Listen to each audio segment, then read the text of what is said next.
পাকিস্তানের ২০০ বছর আগের বিলুপ্ত প্রায় এই রেসিপিটা আজকে আমি ট্রাই করলাম। আর দেখলাম যে কেমন হয়। এই রেসিপিটা নাকি পাকিস্তানের আগের, এটা নাকি বিলুপ্ত হয়ে গেছে। তো আজকে এটা বানালাম। আসসালামু আলাইকুম সবাইকে। তো এখানে আমি যে এই টাইপের মাংস নিয়েছি, আর আমার চ্যানেলে যদি আপনারা নতুন হয়ে থাকেন চ্যানেলটাকে সাবস্ক্রাইব করে পাশে থাকার অনুরোধ রইল। আর ভিডিওর শুরুতে একটা লাইক দিয়ে দেখা শুরু করবেন।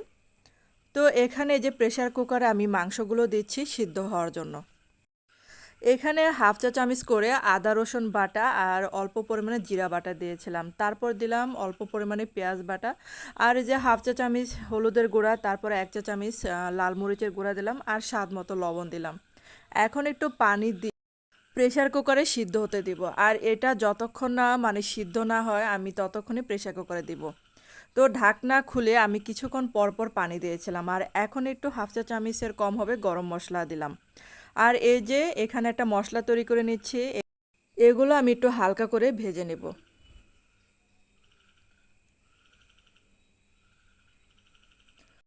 এখানে আমি মাংসটা চেক করে নিচ্ছি যে এটা একটু সিদ্ধ হয়েছে কিনা। তো দেখলাম যে সিদ্ধ হয় নাই।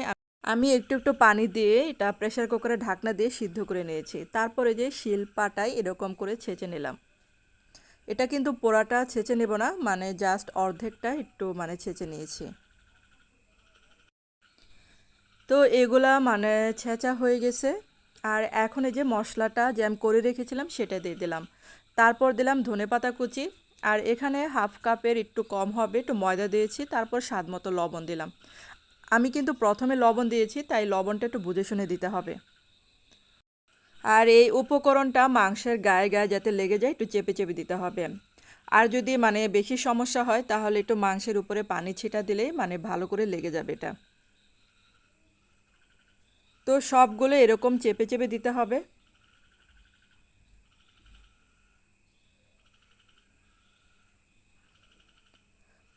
তো আমি সবগুলো করে ফেলেছি।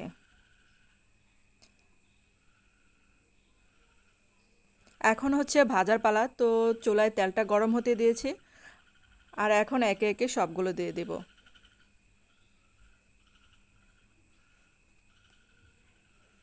আর চুলার আঁচটা আমি মিডিয়াম আঁচে রেখেছিলাম।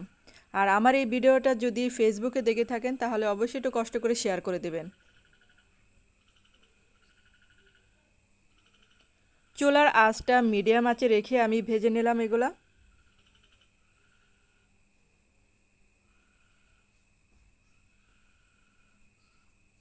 আর এগুলা কিন্তু উপরেরটা পোড়াটা মচমচে হয়ে যায়, আর ভিতরেটা নরম থাকে।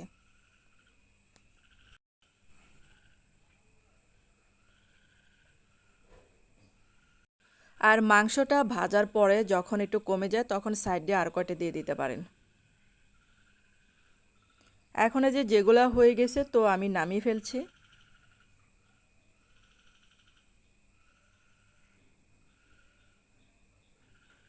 আর এখন তো কোরবানির অনেক মাংস আছে ফ্রিজে, তো আপনারা এই রেসিপিটা ট্রাই করতে পারেন। অনেক মজার ছিল রেসিপিটা।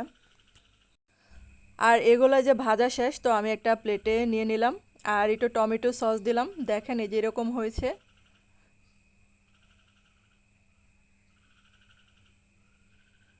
তো গায়ে গায়ে দেখেন এই যে মশলাগুলো ঠিকই আছে। আর সস দিয়ে খেতে দারুণ হয়েছিল। তো অবশ্যই বাসায় কিন্তু ট্রাই করবেন এটা। আর আমার বাসায় তো সবাই অনেক পছন্দ করেছিল এই নতুন রেসিপিটা।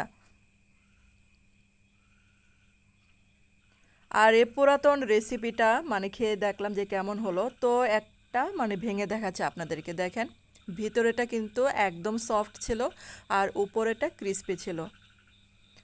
তো আমি সস দিয়ে খাচ্ছি, এই প্রথম খেলাম এটা। তো ধন্যবাদ সবাইকে এতক্ষণ আমার ভিডিওটা দেখার জন্য।